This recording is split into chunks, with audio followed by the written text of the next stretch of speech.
On number 6, I'm trying to find the inverse function. So my first step is to take it out of functional notation. So I'm going to rewrite, instead of f of x, I'm going to call it y.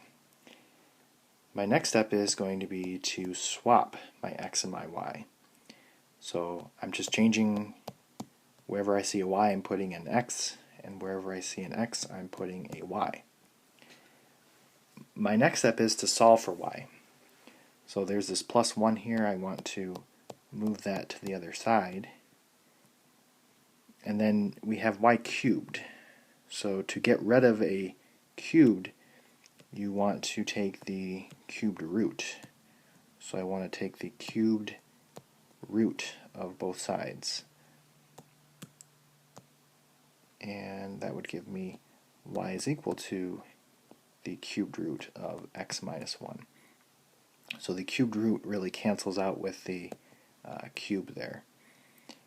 Our last step is to express this as f inverse, or f to the negative 1 notation. And that'll be your answer.